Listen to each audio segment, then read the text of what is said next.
Applaudissements prématurés. Donc, je vais vous lire La petite lumière d'Antonio Moresco sur une traduction de Laurent Lombard. En réalité, ce n'est pas le texte intégral compte tenu du temps que nous avons, mais vous le trouverez donc, le roman, chez Verdier. Et si vous avez encore envie de le lire après la lecture, il est à vous. Je suis venu ici pour disparaître dans ce hameau abandonné dont je suis le seul habitant. Le soleil vient tout juste de s'effacer derrière la ligne de crête. La lumière s'éteint. Je suis assis à quelques mètres de ma petite maison, face à une montagne abrupte, entièrement recouverte de forêt. Je regarde le monde sur le point d'être englouti par l'obscurité. Mon corps est immobile. Ma chaise s'enfonce de plus en plus dans le sol. Le ciel est traversé par les dernières hirondelles qui volent çà et là comme des flèches. Je sens le vent de leurs ailes sur mes tempes. Je vois distinctement devant moi le corps noir de quelque énorme insecte englouti par l'hirondelle qui le suivait, bec grand ouvert, en lançant des cris. Le silence est tel que je peux entendre le craquement de ce corps broyé et démembré dans le corps de l'autre animal qui remonte grisé au ciel. Pas un signe de vie, excepté là-haut, de l'autre côté de la gorge, au milieu de la forêt, quand l'obscurité se fait encore plus épaisse, cette petite lumière qui s'allume soudain, toujours à la même heure, chaque nuit. Qu'est-ce que ça peut bien être, cette petite lumière? Qui peut l'allumer? Voilà ce que je me demande en marchant maintenant dans les rues empierrées de ce hameau que tout le monde a quitté. Est-ce une lumière qui filtre d'une maison solitaire dans les bois? Est-ce la lumière d'un réverbère resté là-haut dans un autre hameau inhabité, mais de toute évidence encore relié au réseau électrique qu'une simple impulsion allume tous les soirs à la même heure? On n'entend que le bruit de mes pas. J'aperçois des marches de pierre d'un petit escalier sur le point de s'effondrer, la porte enfoncée d'une étable, des toits d'ardoise écroulés, dévorés par les plantes grimpantes, deux abreuvoirs en pierre remplis d'eau, des portails à la peinture craquelée. Enfin, je me demande où je suis, ce que je vois. Cet endroit hors du monde existe-t-il vraiment? Quelqu'un d'autre que moi dans tout l'univers sait-il qu'il existe et qu'en ce moment, un homme absolument seul déplace son corps parmi ces dépouilles de pierre contre lesquelles s'acharne le tourment végétal, de jour comme de nuit? Ma journée commence tôt. Je me lave, je m'habille, je vais ouvrir les fenêtres, je regarde pendant un moment toute cette immensité végétale, immobile comme une apparition. La petite lumière n'est plus là. Il n'y a que ces montagnes recouvertes par cette forêt, mais à perte de vue. Un paysage primordial, modelé, dirait-on, à coups de pouce. En regardant fixement au-dessus de la gorge, on distingue juste une minuscule surface plus claire qui émerge à peine des arbres. Ce ne serait pas une petite maison? Mais est-ce qu'on peut vivre là-haut, dans cette forêt? En tout début d'après-midi, après avoir mangé, j'ai pris mon bâton et je suis sorti. J'ai suivi le sentier raviné par l'eau de la montagne qui serpente le long de la gorge. Sur les côtés, il y a des haies de ronces pleines de guêpes hargneuses et des petits papillons jaunes qui volent de guingois. On voit ça et là des barbelés abattus par la course des sangliers. Plus loin, le chemin s'élargit un peu. Et on arrive à une petite clairière surélevée qu'on atteint en passant par-dessus une clôture abattue. Et de là, on voit combien est immense l'étendue montagneuse de la forêt.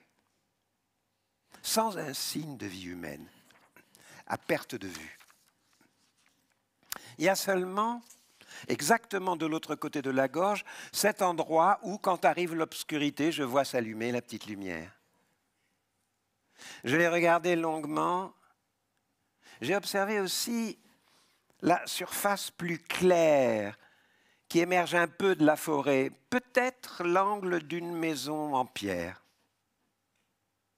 Savoir s'il y a quelqu'un.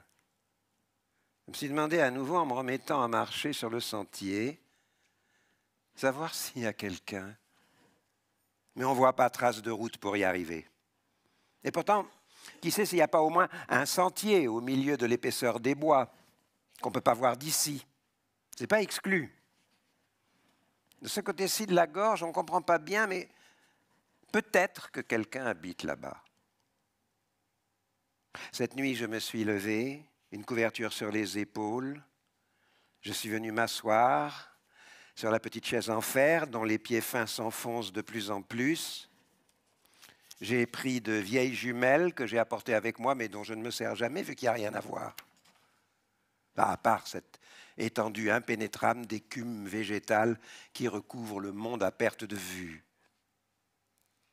Je pointe les jumelles sur la petite lumière, je manœuvre la molette un peu faussée pour faire le point, parce que la petite lumière semble s'élargir et se rétrécir, comme si je la voyais de l'autre côté d'une surface liquide. Mais j'arrive pas bien à voir. Peut-être à cause du passage de mes cils sur la lentille, ou peut-être parce que mes yeux encore humides de sommeil brouillent les images. On ne comprend pas ce que c'est cette petite lumière. Encore moins avec des jumelles. On ne comprend pas si c'est une lumière qui filtre d'une fenêtre ou un réverbère suspendu à un câble. Et pourtant, on dirait qu'elle grandit de plus en plus, en intensité. On dirait qu'elle palpite. Qu'est-ce que ça peut bien être, cette lumière? Pourquoi parfois apparaît-elle plus grande, plus intense, et tout de suite après, on dirait qu'elle rapetisse jusqu'à disparaître? Est-ce que ce serait autre chose? Est-ce que ce serait un genre de manifestation lumineuse causée par une activité magnétique d'origine tellurique? Il faut que j'aille là-haut. Il doit bien y avoir un chemin pour y arriver. Ce matin, j'ai sorti la voiture de l'étable. Je suis descendu, virage après virage, jusqu'au village où je me rends une fois par semaine pour m'acheter quelque chose à manger. Alors j'ai garé la voiture, j'ai gagné le petit magasin qui vend de la nourriture, des outils agricoles, de la quincaillerie, des semences, des journaux, ce genre de choses. Il y avait deux hommes à l'intérieur qui évaluaient une bêche avant de l'acheter. Un autre homme, plus jeune, obèse, avec une barbe et des cheveux blonds, longs et bouclés, se trouvait dans un coin et il souriait sans rien faire et sans rien acheter. C'était peut-être le fils idiot ou le neveu de la vieille qui est resté là à tuer le temps. Alors que j'étais près de la table et que je mettais mes achats dans 2 sacs en plastique, j'ai demandé à la cantonade si par hasard quelqu'un habitait sur la crête, là-haut, là où la nuit je voyais une petite lumière. Ils se sont aussitôt intéressés à la chose. Ils se sont fait bien expliquer où était l'endroit. Alors, j'ai essayé de le faire le mieux que je pouvais parce que de ce village, on ne voyait pas où c'était. Donc, inutile de sortir pour l'indiquer. J'ai essayé de faire comprendre quelle était la gorge en question et l'endroit exact de la crête dont je parlais. Il y a quelqu'un qui habite là-haut, a demandé un des deux clients. Pas que je sache.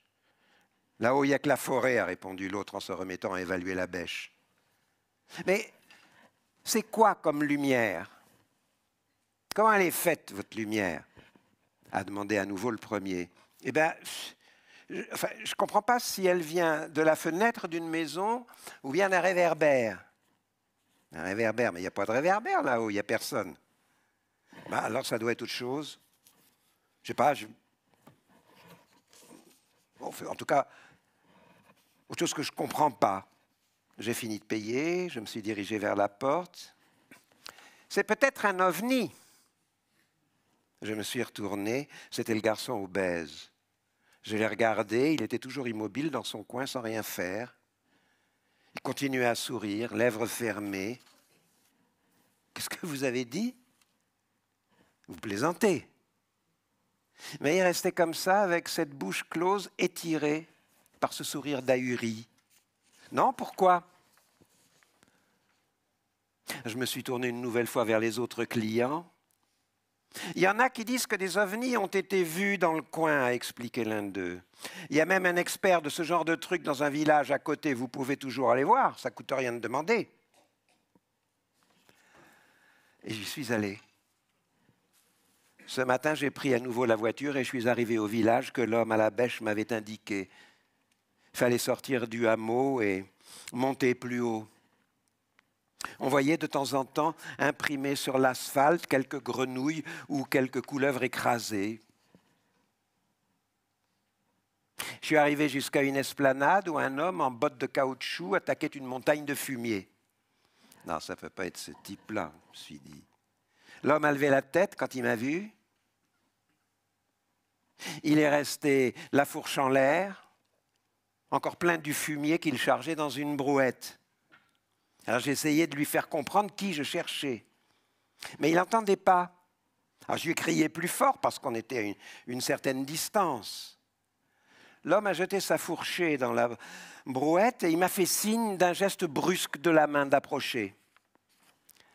Un chien est sorti soudainement de quelque part, a couru vers moi en se lançant dans mes jambes, comme pour m'empêcher d'avancer. Tandis que l'homme encore immobile, près du tas de fumier, me répétait son geste, en poussant des borborigmes. Je continuais à descendre, le chien cramponné à une jambe. Quand je suis arrivé en bas, l'homme a pris une petite branche par terre, il a fouetté le chien qui s'est écarté aussitôt. Ça a pué le fumier. Et la pisse aussi, avec une nuée de mouches et de temps qu'il fallait sans cesse chasser des deux mains. Je regardais l'homme et lui aussi me regardait. Son pantalon était raide de fumier, son t-shirt sale et déchiré sur la poitrine. Il était plus jeune que ce qui m'avait semblé de loin, complètement chauve, mais avec une couronne blondasse de cheveux tombant jusqu'aux épaules, les oreilles en feuilles de chou, le menton pointu et la bouche en estafilade. Alors j'essayais encore de dire quelque chose. Pourquoi je me trouvais là? Si c'était lui, la personne qui s'occupait des présences extraterrestres. J'ai fait également allusion à la petite lumière. L'homme continuait de me regarder et ne répondait pas. Il ne semblait d'ailleurs pas capable de répondre. Il émettait seulement de temps en temps ces borborigmes qui me paraissaient à peine humains, tandis que le chien, lui, continuait de me fixer à distance. Qu'est-ce que je fous ici? Ce type ne sait même pas parler. Tout à coup, l'homme m'a fait signe de le suivre. Il s'est dirigé vers l'ouverture d'une bâtisse en pierre et en bois, qui devait être une étable. Alors je l'ai suivi, en continuant à écraser les mouches et les taons. On est entré dans l'étable. 3 ou 4 vaches ont tourné leurs grosses têtes vers nous. Elles nous ont observés pendant un moment avant de se remettre à ruminer. L'homme s'est arrêté devant une table grossière, encombrée de cordes effilochées et de seaux. Il a soulevé une espèce de couverture déchirée et sale qui recouvrait quelque chose. Une seconde après, à mon grand étonnement, j'ai vu devant moi l'écran d'un ordinateur. Mais de ces écrans plasma ultra plats, très modernes. L'homme a dégagé le clavier, perdu sous l'enchevêtrement des cordes. Il s'est assis sur un petit tabouret de traite et il a allumé l'ordinateur. Je l'ai regardé faire en retenant mon souffle, debout derrière l'œuf de sa jeune tête chauve. Où avez-vous dit que vous la voyez, cette petite lumière? M'a-t-il demandé soudainement sans se retourner, en commençant à taper. Mais j'étais abasourdi parce qu'une seconde avant, il s'exprimait uniquement par des sons inarticulés. Et voilà que tout à coup, face à l'ordinateur, il parlait avec une aisance, avec seulement un étrange accent qui ne paraissait pas être du coin, comme s'il était albanais ou enfin un gars des Balkans. Il s'est tourné vers moi, il a ouvert une page sur son écran pleine de petits points lumineux. Il me les montrait de la main pour que je les voie bien. C'est la carte de toutes les apparitions d'extraterrestres dans cette zone, m'a-t-il dit dans une langue soudainement fluide avec son accent étranger. Je la tiens à jour. J'ai numérisé tout le territoire. Ici, vous savez, il y a des apparitions constantes. Je veux dire, des apparitions d'extraterrestres. Oui, mais moi je sais pas, j'ai tenté de dire. Je veux dire, j'ai pas dit qu'il s'agissait, j'ai seulement parlé d'une petite lumière qui s'allume dans un endroit où, théoriquement, il devrait y avoir personne. Et comment est-elle, cette petite lumière? Il m'a demandé. C'est difficile à dire, c'est pas vraiment une lumière, c'est une petite lumière. Mais parfois, on dirait qu'elle brille avec plus d'intensité dans la nuit. Elle s'agrandit un peu, elle se dilate. Mais peut-être que ça n'est qu'un effet d'optique, quelque chose qui se produit uniquement sur la rétine, vous voyez, quand on la fixe longtemps dans le noir. Il m'a montré du doigt la carte de la zone avec les petits points lumineux des apparitions et il m'a demandé de lui indiquer l'endroit exact où je voyais la petite lumière. Alors, j'ai peiné un peu pour le trouver, mais en m'aidant des noms de certaines montagnes et des villages environnants, et en suivant les lignes pointillées de certaines crêtes plus hautes, qui surplombaient la petite gorge, j'y suis arrivé. Ben voilà, c'est là, a conclu avec une espèce de soupir de joie notre homme en posant son doigt sur un point de l'écran. Il s'est tourné vers moi et m'a regardé avec émotion. Il n'y avait jamais eu de contact là. C'est la première fois que ça arrive. Oui, mais enfin, je vous répète, moi, je ne sais pas s'il s'agit de ce que vous dites. Mais il ne m'écoutait plus. Il continuait à suivre son idée. Tous les autres points lumineux sont des apparitions répétées, des contacts. Ici, c'est un secteur très visité par les extraterrestres, vous savez. Il n'y a pas de base militaire et de transmetteurs. Ils descendent ici parce que c'est des zones inhabitées. Ils peuvent y être tranquilles. On ne les traque pas avec des magnétomètres, des appareils photo, des radars, des gravimètres, des lasers, des micros, des paraboles, des analyseurs de spectres. Quand il y a une nouvelle apparition, on vient tout de suite me le dire à moi. On vient me voir. Des paysans, des chasseurs le plus souvent. Des bergers aussi. Enfin, l'autre jour, des hommes qui fendaient du bois devant chez eux. Et la nuit, des vieilles femmes qui vivent seules et qui passent leur temps derrière leurs fenêtres. Ce sont mes indicateurs. Ils contrôlent tout, ils voient tout. C'est mes sentinelles réparties sur tout le territoire. Il s'est interrompu parce que la vache la plus proche a donné 2 coups de queue sur l'écran de l'ordinateur en voulant chasser les mouches. « Venez avec moi, m'a-t-il dit soudain. » Il s'est levé, Il a recouvert l'écran avec la vieille couverture, il est sorti de l'étable, il s'est mis 2 doigts dans la bouche et a sifflé le chien qui est arrivé en courant, langue pendante. « Venez, venez !» Il a grimpé une côte, ses pieds dansaient dans ses bottes de caoutchouc. On est arrivé au milieu du troupeau, le chien s'est mis à courir partout en mordant les chèvres aux pattes pour les regrouper. On entendait les bruits des sonnailles qui tintaient à toute volée. Et il y avait aussi à l'écart un bouc aux longues cornes recourbées qui broutait les petites feuilles basses d'un arbre debout sur ses pattes arrière. L'homme s'est arrêté. Elles aussi, elles ont tout vu. Il m'a dit tout à coup. J'ai dit, qu'est-ce qu'elles ont vu? Bah eux. Qui? Bah, les extraterrestres. Les aliens. Et moi aussi. Je les ai vus.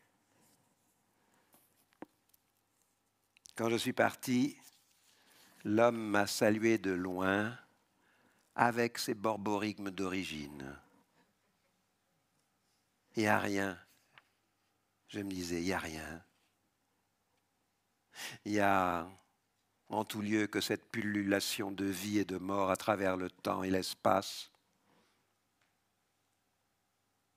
Il n'y a rien d'autre que cette imagination désespérée. Arrivé chez moi, dès qu'il a fait noir, j'ai regardé la petite lumière. Je vais monter là-haut. Je me suis dit soudainement, je vais aller voir ce qu'il y a à cet endroit-là. Un jour a passé, pendant la nuit, le vent a chassé les nuages noirs qui menaçaient de tous côtés et le ciel s'est ouvert. Je suis allé prendre ma voiture, je l'ai sortie de l'étable, aux murs et aux poutres encore imprégnées de l'odeur des bêtes. Et comment je vais faire pour trouver? Je me demandais en remontant de l'autre côté de la gorge, à la recherche d'une route ou tout du moins d'un chemin qui puisse me rapprocher de l'endroit probable où brillait la petite lumière. Je conduisais lentement, c'était une succession de lacets si serrés qu'ils donnaient un léger sentiment de vertige. Je regardais par le haut du pare-brise, des oiseaux traversaient de temps à autre la route, volant bas, pour observer celui qui pénétrait dans leur royaume.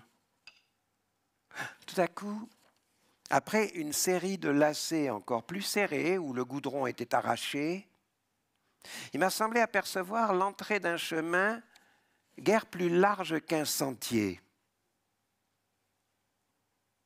Je l'ai pris et aussitôt après, j'ai dû m'arrêter parce que de grands arbres abattus coupaient la route. Il n'était plus possible de poursuivre en voiture. Bon, je suis descendu, j'ai regardé autour de moi cette petite clairière traversée par ces grandes formes désormais sans écorce. Et j'ai continué à pied sur le chemin, lequel se rétrécissait encore. J'avais l'impression de ne pas être très loin de la crête, enfin, si c'était bien celle que je voyais de chez moi, si je ne me trouvais pas dans un endroit complètement différent.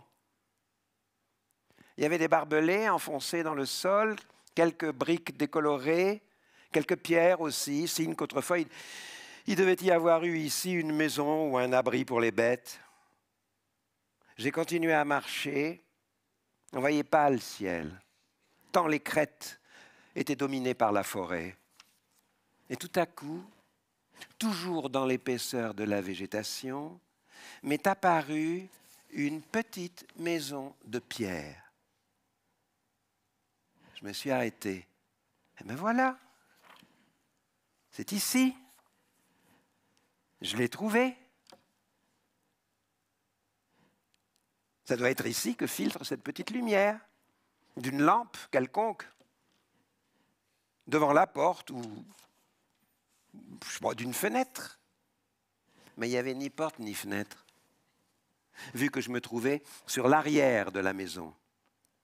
Alors j'en ai fait le tour et je suis arrivé sur le devant et il y avait une porte, en effet, et même elle était ouverte.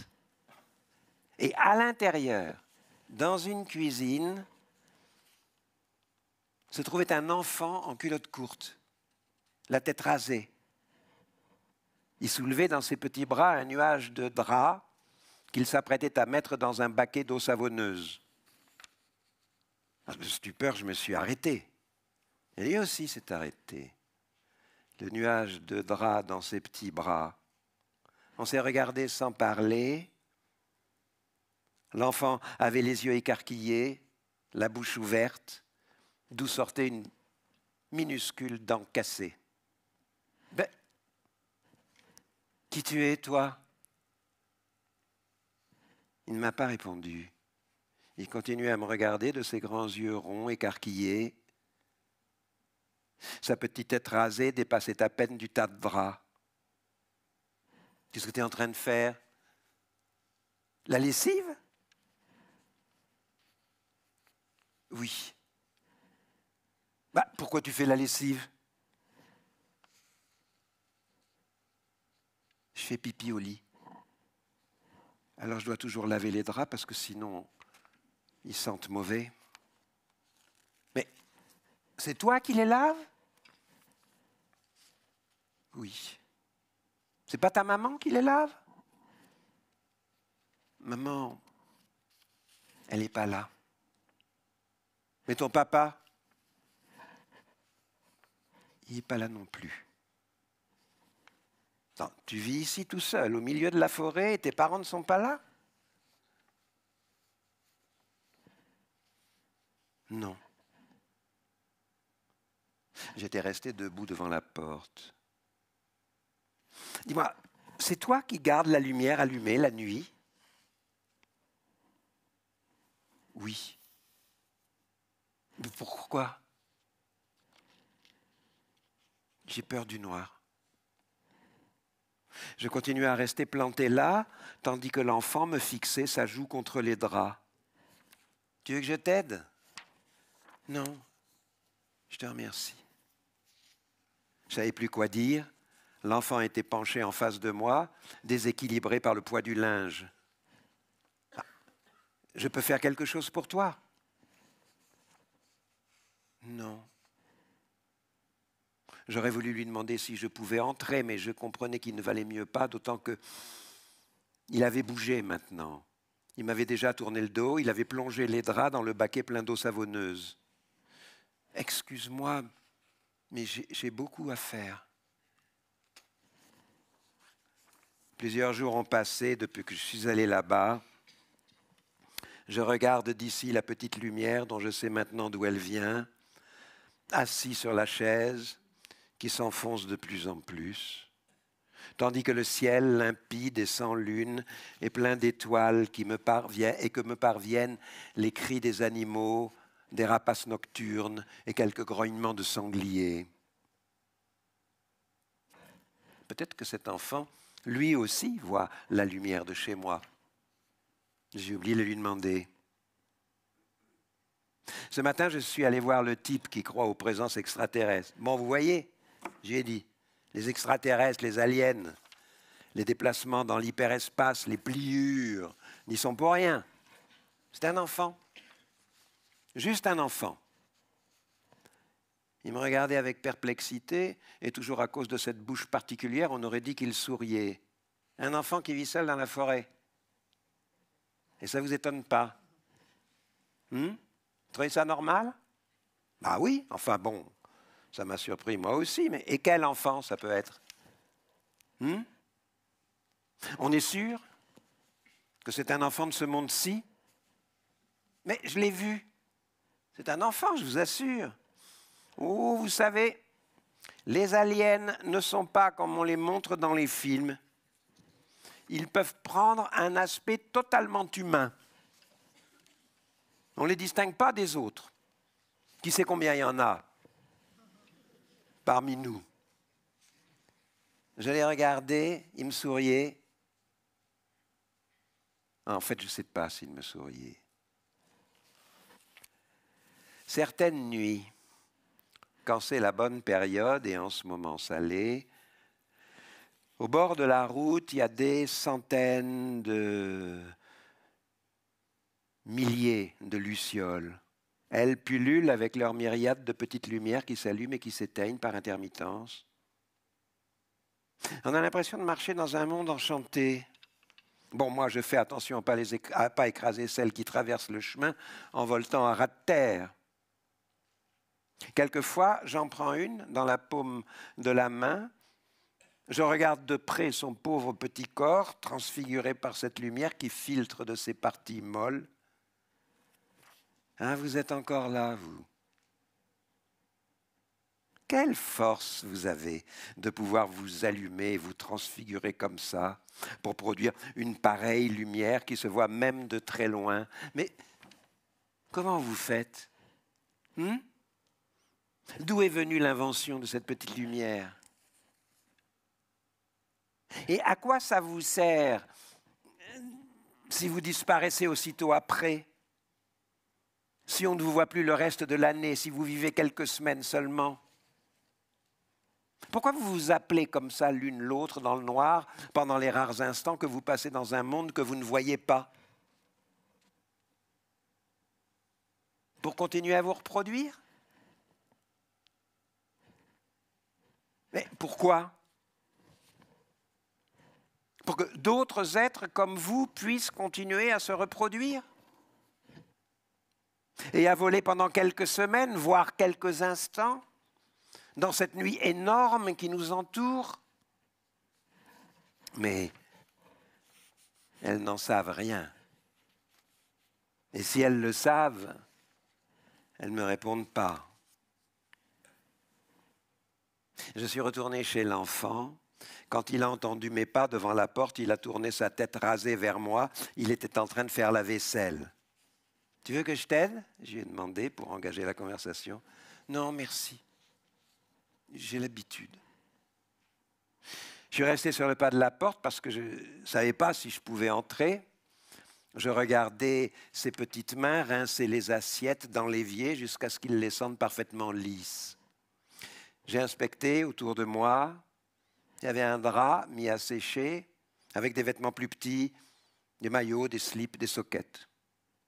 Un peu plus loin, on voyait une autre petite maison que je n'avais pas remarquée la première fois, plus basse, à moitié écroulée, tout à fait cachée par les arbres.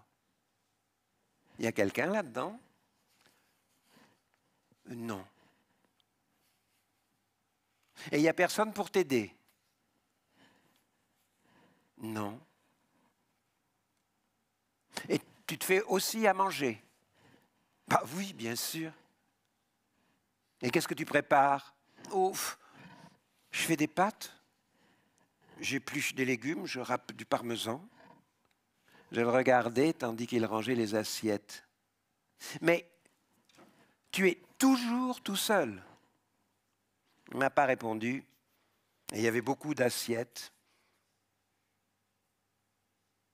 Il les rangeait, concentré, absorbé. Il rangeait aussi les couverts, en séparant bien les cuillères, les fourchettes et les couteaux. Et moi, je me demandais si c'était vraiment une créature de ce monde-ci. Après avoir rangé la vaisselle, l'enfant s'est mis à fouiller de ses deux mains dans un cartable. Il en a sorti des cahiers, 2 stylos, un crayon, un taille-crayon, 2 gommes. Il a mis le tout sur la table, il s'est assis et il a ouvert un cahier. Qu'est-ce que tu fais? Mais je fais mes devoirs. Je le regardais avec une stupeur infinie. Pourquoi? Tu vas aussi à l'école? Ben, bien sûr. Il a commencé à faire courir son crayon sur le cahier sans plus me prêter attention. Moi, je ne savais ni que dire ni que faire. L'enfant, maintenant, taillait son crayon. Je peux rentrer? Excuse-moi, mais tu vois, je dois faire mes devoirs maintenant. Ainsi, tous les 2 ou 3 jours, quand je vais là-bas, je m'assieds sur le petit banc cassé près de la porte pour ne pas rester debout tout le temps, et on parle. Alors tu vas à l'école? Mais oui, je te l'ai dit, oui. Mais tu vas dans quelle école? Pourquoi certains matins, quand j'arrive ici, tu es là? Ah, parce que je vais à l'école du soir. Il y a une école du soir par ici? Oui, en bas. au village. Et tu fais la route à pied, tout seul, la nuit, dans la forêt. Forcément. Tu veux pas que je t'accompagne? Oh non, merci, j'ai l'habitude. Je reste silencieux, je le regarde. Et la lumière, quand est-ce que tu l'allumes, la lumière? Comment ça se fait que je la vois s'allumer toujours à la même heure devant chez moi, depuis chez moi? Ben, je l'allume dès que je rentre de l'école du soir. Et comment tu fais avec les bêtes? Tu es au milieu des bois, dans le noir, tout seul. Comment tu fais pour tenir les bêtes à distance? Je tape avec des couvercles. Je prends 2 couvercles de casserole et je tape fort pour leur faire peur. Et les tenir loin. C'est ce que je fais moi aussi des fois. La nuit, quand j'entends leurs cris près de la maison, je tape. Il sort les cahiers de son cartable, il s'assied et il se met à faire ses devoirs. Tu veux vraiment pas que je t'aide? Oh ben non, merci, mais c'est à moi de les faire. Il ne dit plus rien pendant un moment. Moi aussi, je reste silencieux pour ne pas le déranger. D'où je suis, je le vois, avec sa petite tête rasée, penché sur son travail, la pointe de la langue entre les dents tellement il est concentré. C'est bizarre quand même. Aujourd'hui, on ne s'en sert plus de ces cartables qu'on tient par une poignée. Les enfants vont à l'école avec toutes sortes de sacs à dos, des trucs comme ça. Je suis descendu au village. Je suis arrivé jusqu'à la boutique. Il n'y avait personne cette fois-ci, rien que la vieille dame qui déplaçait des sacs de semences. J'ai pris des pâtes, un peu de pommes de terre, des conserves. Au moment de payer, j'ai demandé à la vieille si par hasard il y avait une école dans le village. Bah, sûr qu'il y a une école. Et une école du soir, j'ai ajouté, tandis que je rangeais ma monnaie. Elle s'est étonnée. C'est quoi ça, une école du soir? Ben voyons, c'est une école où les enfants vont le soir au lieu d'y aller dans la journée. Je n'ai jamais entendu parler de ça. Moi, j'ai toujours habité ici et j'en ai jamais entendu parler. Moi, j'ai toujours vu les enfants sortir le jour. Vous pouvez m'indiquer où se trouve cette école? Elle est sortie du magasin en savate et elle m'a montré la route pour y aller. Aujourd'hui, pour la première fois, l'enfant m'a laissé entrer. Il me regardait, il avait les yeux rouges comme s'il avait pleuré. Mais qu'est-ce qu'il y a? Il est resté silencieux, mais il tremblait un peu, partagé entre l'envie irrépressible de me dire quelque chose et celle de se taire. Puis il s'est exclamé « Aujourd'hui, j'ai fait une tourte de pommes de terre. Tu veux la goûter ?» C'est comme ça que je suis entré. Il a posé la tourte sur la table. « Goûte comme c'est bon !» Je me suis servi et j'ai soigneusement goûté la tourte. « Ouais, c'est très bon. T'as vu ?» Il m'a répondu, tout content.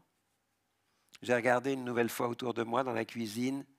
Il y avait dans un angle une cheminée qu'on ne pouvait pas voir de l'extérieur, des bûches entassées à côté, et une cagette pleine de petits bois. Tu as même une cheminée. Tu l'allumes de temps en temps? Bah, bien sûr, quand il fait froid. Il répondait du tac au tac, mais je voyais bien qu'il avait autre chose en tête, qu'il était pris par quelques préoccupations dont je l'avais détourné en arrivant. Tu me fais voir ta maison? Il a hésité un peu, puis il a dit « D'accord ». Il a commencé à monter l'escalier en bois, levant très haut à chaque pas ses petites jambes qui sortaient de ses culottes courtes pour arriver à monter les marches. Je voyais devant moi son dos, sa petite tête rasée, et on est arrivé à l'étage. Il y avait une grande pièce, plus basse aux extrémités, là où le toit s'abaissait. Un petit lit en fer, au drap bien plié, avec 2 petites savates sur le plancher, une table de chevet en bois et rien d'autre. Une seule pièce. C'était peut-être un grenier. Quelqu'un m'a dit qu'on y mettait les châtaignes. Ah bon? Qui est-ce qui t'a dit ça? Il ne m'a pas répondu. Je balayais du regard la grande pièce vide. Il n'y a pas de cabinet. Ah non, moi je fais dans la forêt. J'ai regardé dehors. On voyait l'immense forêt, oui. On ne voyait pas mon hameau, mais à bien y regarder, on apercevait un coin de ma maison qui dépassait de la végétation. Je me suis tourné vers l'enfant. Tu la vois, toi aussi, quand il fait nuit, la petite lumière de cette maison qui est là-bas, très très au loin, tu vois? Il a hésité un peu avant de répondre. Oui. Quand on a été à nouveau dans la cuisine, l'enfant, sans rien me dire, a sorti des cahiers, ses cahiers du cartable, les a ouverts et s'est assis devant la table. Je ne savais pas si je pouvais rester encore ou si c'était le signal qu'il fallait que je m'en aille. Je le regardais, tandis que lui, tête penchée, les yeux encore un peu rouges et gonflés, passait et repassait sa petite main sur son cahier ouvert. Hier, il a dit, sans plus pouvoir se retenir, on m'a mis au coin. Ah bon, et pourquoi on t'a mis au coin? Il tremblait. Il retenait ses larmes. Je comprends rien.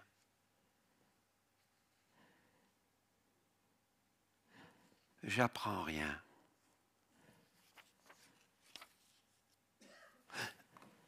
Écoute, au village, on m'a dit qu'il y avait école que dans la journée.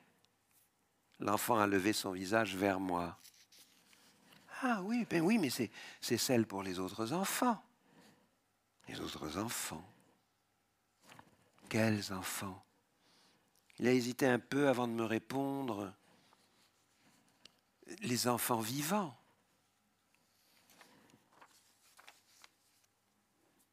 Hier soir, quand la nuit est tombée, au lieu de rentrer chez moi pour me préparer à manger, j'ai pris la voiture et je suis descendu au village. L'école était plongée dans le noir. Aucune lumière ne filtrait de ses larges fenêtres, ni au rez-de-chaussée, ni à l'étage. Et pourtant, si là-dedans, il y a des cours en ce moment, la lumière devrait bien filtrer. Les fenêtres n'ont pas de volets, à moins qu'elles ne soient masquées de l'intérieur par d'épais rideaux que le concierge tire dès qu'il fait nuit, quand les cours sont terminés. Je suis resté là, figé, sans penser à rien d'autre. Le bâtiment était absolument noir. Obscurité totale, pas la moindre lumière. Et pas la plus petite voix ne s'entendait à l'extérieur. Au bout d'un moment, pourtant, il m'a semblé que le portail s'ouvrait lentement sans faire de bruit. Pourquoi? Je ne sais pas, mais j'ai fait instinctivement un pas de côté pour ne pas me faire voir. Je suis allé me mettre derrière l'angle du bâtiment d'en face, d'où je pouvais voir sans être vu. Les uns après les autres, en silence, des enfants ont commencé à sortir du portail avec leurs petites blouses noires et leurs cartables à poignée. Je les regardais sans respirer, cachés dans mon coin, tandis qu'ils sortaient et descendaient les quelques marches vers la rue. J'essayais de distinguer au milieu des autres la tête rasée de mon enfant à moi. Quelques autres enfants sont sortis encore, puis encore 2 ou 3, et plus rien. Bon, il n'est pas là. Mais quand il semblait qu'il n'y eût vraiment plus personne dans l'école, lui aussi est sorti. Le portail s'est refermé d'un coup derrière lui, sans faire de bruit. Chaque enfant a alors suivi son chemin sans échanger un mot, sans un salut. J'ai failli sortir de derrière le mur, m'approcher du mien et lui prendre son cartable pour l'accompagner jusque chez lui. Mais je me suis arrêté parce qu'il m'avait déjà répondu non, quand je lui avais demandé s'il voulait que je l'accompagne. Mais c'est quoi ce monde? Me demandais-je en regardant les enfants qui s'en allaient tout seuls dans le noir, avec leurs petites jambes nues sous leurs blouses. Où est-ce que Quand tout le monde dort, il y a des enfants morts qui sortent en silence des cours du soir, tout seuls, sans que personne le sache, sans que personne les voie. Ils n'ont personne qui les attend devant le portail, et ils savent pertinemment que personne ne les attend. Ils s'en vont tout seuls, qui sait où. Maintenant, cet enfant va traverser ce village désert, il va prendre la petite route qui monte et arrive jusqu'au bout de la crête, puis le chemin plus étroit, envahi par la végétation et les ronces, qui grimpe au milieu de la forêt, en pleine nuit, dans le noir. Il va arriver jusqu'à sa maison, il va ouvrir il va allumer la petite lumière. Mais quelle peine ils font, les enfants morts, quand ils sortent comme ça des écoles plongées dans le noir, la nuit, tout seuls. Au fond, les enfants vivants ne font-ils pas autant de peine? Je continue à aller tous les 2 ou 3 jours voir l'enfant. J'arrête la voiture à l'endroit habituel, à côté des troncs effondrés. J'entre sans rien dire dans sa maison. Parfois, je lui apporte un peu de course dans un sac qu'il utilise ensuite comme poubelle. Ça, c'est une chose qu'il n'a pas refusée. « Tu veux rester manger avec moi ?» il m'a demandé de façon inattendue ce matin quand je suis arrivé. J'y étais allé un peu plus tôt que d'ordinaire parce que, franchement, je ne parvenais pas à faire quoi que ce soit d'autre. C'est moi qui ai hésité cette fois. J'allais répondre non, mais j'ai vu que l'enfant, pour la première fois, me souriait. « Comment tu t'appelles » j'ai demandé subitement. Tout à coup, il est devenu sérieux. « Je ne sais pas. » Comment ça, tu ne sais pas? Il s'est retourné vers moi pour me regarder, déconcerté. Mais je ne m'en souviens pas. Ah, tu dois bien avoir un prénom. Je ne sais pas. Il a mis des pâtes dans son assiette creuse et moi dans la mienne. Il en est resté un peu dans le plat. Fini, m'a dit. Hein, pour moi, c'est trop. Moi, je suis petit. On a commencé à enrouler nos spaghettis sur nos fourchettes. Aucun de nous deux ne parlait en mangeant. On entendait seulement dans le silence le léger bruit de notre mastication. Il mangeait avec émotion, m'a-t-il semblé. C'est bon, je lui ai dit. Il a baissé un peu la tête et il a rougi. Après la pasta, on s'est servi un peu de salade. Je regardais l'enfant, il mâchait sa salade et de temps en temps, il remettait dans sa bouche avec ses petits doigts les morceaux qui parfois lui échappaient des lèvres. Et lui aussi me regardait, de temps en temps, comme ça, sans tourner la tête. Après avoir mangé, on est resté un moment, nos assiettes vides devant nous, puis l'enfant les a mises dans l'évier.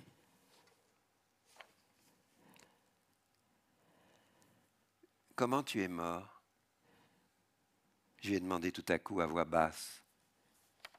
L'enfant a baissé la tête. Il a poussé un soupir. « Je me suis tué. » Pourquoi? On m'a fait du mal.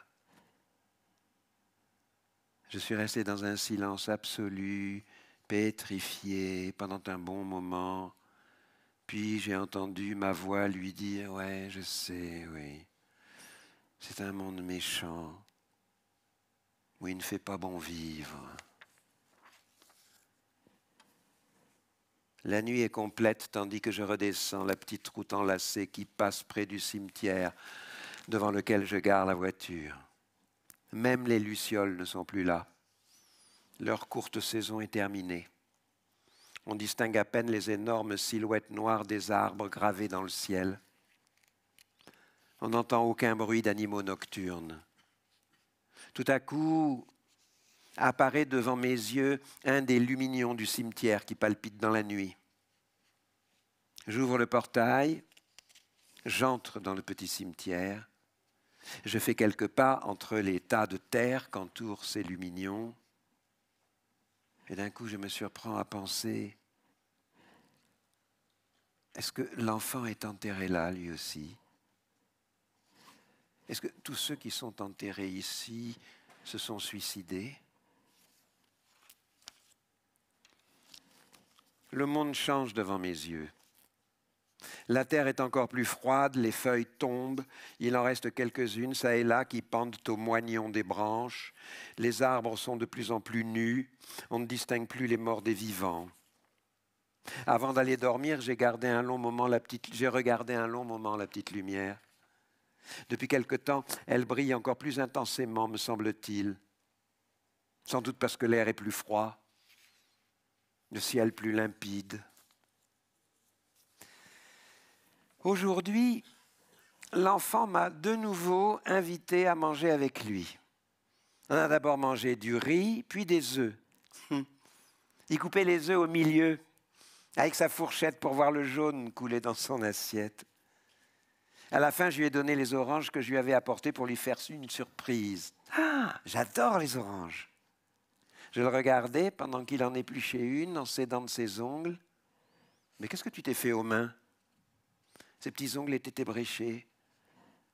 Ses paumes étaient pleines d'ampoules et ses doigts écorchés. Je fais un travail. Quel genre de travail?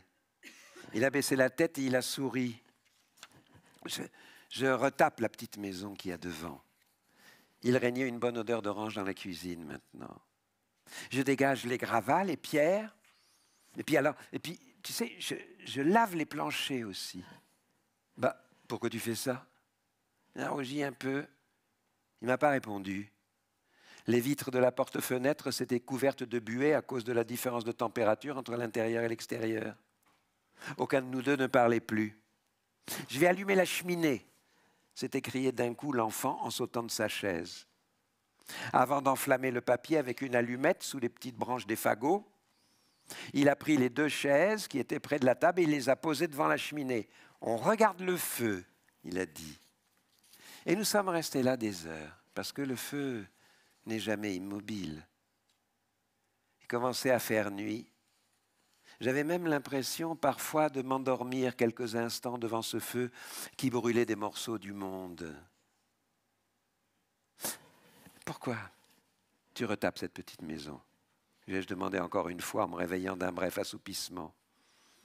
Il est resté silencieux à regarder le feu. C'est pour qui, cette petite maison que tu retapes? C'est pour toi. L'hiver est bien là, tout est blanc. Neige à perte de vue, les montagnes, les crêtes, les sentiers, les haies de ronces, les ruines aux toits d'ardoises écroulées, les grands arbres immobiles d'où tombe une poudre blanche. Même le ciel est blanc. Et le silence absolu. Blanc aussi, le petit cimetière. Je viens d'y descendre en marchant lentement. On voit à peine la lumière des lumignons qui filtrent à travers leurs capuchons de neige. Il a cessé un moment de neiger, puis ça a recommencé. À présent, je suis assis sur ma chaise en fer. Je regarde la petite lumière. On la voit à peine, elle aussi. Elle filtre à travers un tourbillon de neige. Et puis, je me surprends à penser qu'un jour, une autre petite lumière s'allumera juste à côté. Il y aura 2 petites lumières, et non plus une seule. Et je les regarderai d'ici, et je me dirai, voilà, cette terrible solitude est terminée. L'expiation est terminée. Ce matin, j'ai trouvé un papillon mort entre la moustiquaire et la fenêtre. Je ne sais pas si c'était vraiment un papillon. On aurait dit une de ces bestioles ailées qui parfois volent dans les maisons sorties d'on ne sait où, comme les mythes, qui se forment de façon invisible dans les tiroirs. Alors je l'ai pris par une de ces petites ailes mortes et je suis allé le jeter dans les cabinets. J'ai tiré la chasse d'eau, mais il n'a pas été avalé. J'ai attendu que la cuvette se remplisse et j'ai une nouvelle fois tiré la chasse. Mais, de toute évidence, il était trop léger. Il continuait à flotter là-dedans au fond de la cuvette, après le petit tourbillon de la chasse. Ça a duré la journée entière. De temps à autre, je venais voir si le papillon y était encore, si c'était enfin dissous, mais non, il était toujours là, au ras de l'eau, très léger, indestructible. Pas même un morceau de ses ailes qui semblait si fragile ne s'était détaché. Alors j'ai pissé dans les water. Je l'ai frappé en plein, de mon jet, de là-haut. Mais il ne s'est pas démembré. J'ai tiré une nouvelle fois à la chasse. Le papillon s'est remis à tourbillonner là au fond, mais quand l'eau a cessé de s'écouler, il flottait. Des ailes ouvertes, mortes, indestructibles, intactes. Dehors, il continue à neiger, il y a un silence impressionnant et tout est blanc. Quand la nuit est tombée, j'ai regardé longuement pour voir s'il était possible de distinguer encore la petite lumière. Mais on ne voyait rien. On ne voit rien. Seulement la légère lueur de la neige éclairée par la voûte céleste. Avant d'aller dormir, je suis allé regarder une dernière fois dans les toilettes. Le papillon était toujours là. Alors j'ai à nouveau tiré la chasse. Il a tourbillonné un peu dans le remous et puis il a refait surface, les ailes complètement écartées, immobilisées dans leur extension maximale. Alors je me suis penché. J'ai plongé une main dans l'eau et je l'ai pris. De l'autre main, j'ai détaché quelques feuilles de papier hygiénique et je les ai entourées 2 ou 3 fois autour du petit corps raidi pour lui donner du poids. J'ai tiré la chasse une dernière fois et ça n'est qu'alors, enveloppé dans son suaire, que le papillon a finalement disparu. On n'entend rien, on ne voit rien. Les montagnes, le ciel, les bois, les précipices, les sentiers, les ruelles empierrées, les ruines et les quelques maisons inhabitées. Le câble qui traverse le hameau et qui continue à apporter la lumière dans ma maison, qui sait pourquoi, qui sait d'où. La balustrade, la chaise en fer aux pieds qui s'enfoncent face à la montagne, les masses végétales jaillies des murs. Tout continue à mourir et à renaître, et à mourir à nouveau. Toutes choses dans le même cercle de douleur créée. J'ai passé la journée en préparatif, mais avant, j'ai rangé la maison. J'y ai tenu. J'ai lavé par terre, j'ai refait mon lit, j'ai jeté les cendres de la cheminée, j'ai fait la vaisselle, j'ai nettoyé le dessus de la cuisinière, l'intérieur du four, les poignées des portes, les vitres des quelques fenêtres. Je me suis lavé moi aussi et j'ai pris du linge propre. Avant de remonter, j'ai tapé longtemps les couvercles pour tenir les bêtes à l'écart. Désormais, il fait noir. Mais le ciel est encore blanc, à cause de la neige qui continue de tourbillonner. Je l'ai regardé tout à l'heure par la petite fenêtre de ma chambre. Tout est blanc et noir. À côté de moi, j'ai ce qu'il faut. Je ne mettrai pas le réveil cette nuit. Il est difficile de dire ce que je suis en train de faire. Mais enfin, tout est prêt. Voilà.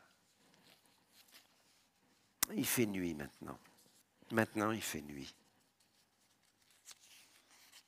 Des coups résonnent, mais loin. Loin. Je les écoute à un moment, mais qu'est-ce qui se passe? Où je suis? Pourquoi je n'arrive pas à me réveiller? Du temps a passé, il y a toujours ces coups qui résonnent. Quelqu'un frappe à la porte de chez moi, mais de loin, de très très loin. Et qui c'est qui frappe aussi fort à la porte de chez moi? J'ai peur, mais je n'arrive pas à bouger. Je n'arrive pas à me réveiller. Pourquoi j'ai autant de mal à me réveiller? Je me rendors, même si je dormais déjà et que ces coups, je les entendais dans mon sommeil. Encore et encore, des coups effrayants, vraiment, qui viennent jusqu'ici, mais de très loin. Quelle peur! Il fait sombre, tout est noir. Et pourtant, il y a encore ces coups, toujours plus forts. Quelqu'un frappe sans relâche à la porte si lointaine de chez moi. Je voudrais essayer de me réveiller, enfin si je dors, pour me lever et aller ouvrir, mais j'y arrive pas. Je me remets à dormir et à écouter ces coups lointains dans mon sommeil. J'entends aussi une voix maintenant qui hurle d'ouvrir, elle hurle d'ouvrir. Alors j'ouvre les yeux, mais peut-être qu'ils étaient déjà ouverts. Je ne sais pas si je dors encore ou si je suis réveillé. Il me semble que je lève la tête de l'oreiller et que j'essaie de me lever du lit. Je regarde autour de moi, encore endormi, engourdi. Je tends une main vers la table de chevet, j'allume la lumière, mais on n'y voit rien, on ne voit pas. Alors j'essaie de me redresser, de m'asseoir, je tâte le lit, la chaise près du lit, alors que de loin, de très très loin, continuent de résonner ces coups et ces hurlements. J'enfile debout mes culottes courtes sur le plancher glacial, en m'appuyant au mur pour ne pas tomber. J'enfile aussi mes soquettes, mes chaussures. Je fais quelques pas vers l'escalier en bois. Je commence à descendre très lentement, un pas après l'autre, parce que mes jambes sont petites et que les marches sont vraiment hautes. Je suis dans la cuisine, je me dirige vers la porte et sur le sol fraîchement lavé, tandis que continuent de résonner ces cris, ces coups. J'aperçois autour de moi, même si j'ai l'impression de rien voir, la table bien rangée, le dessus de la cuisinière, les poignets astiqués comme il faut, la cheminée nettoyée. J'arrive enfin à la porte et je l'ouvre. Il y a un homme en face de moi. Il s'arrête brusquement en me voyant. Moi aussi, je m'arrête. Il a enlevé la capuche de sa parka. D'une main, il chasse la neige de ses épaules. Et il me demande, mais pourquoi t'as mis aussi longtemps à ouvrir? J'arrivais pas à me lever. Il me regarde. Moi aussi, je le regarde. Il me demande encore, à voix basse, dans un souffle, qu'est-ce qui se passe?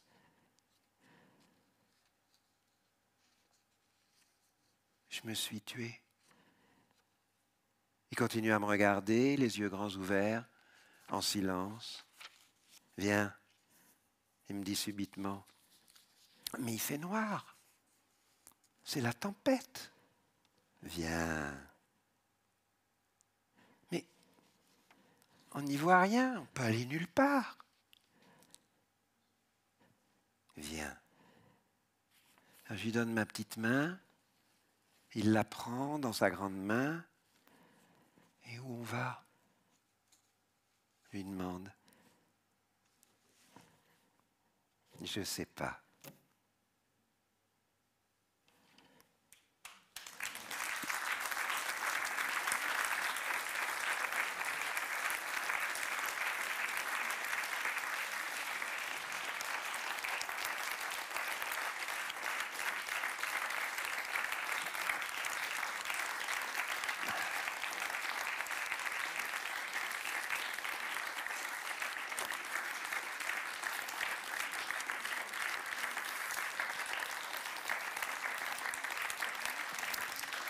Merci. Merci.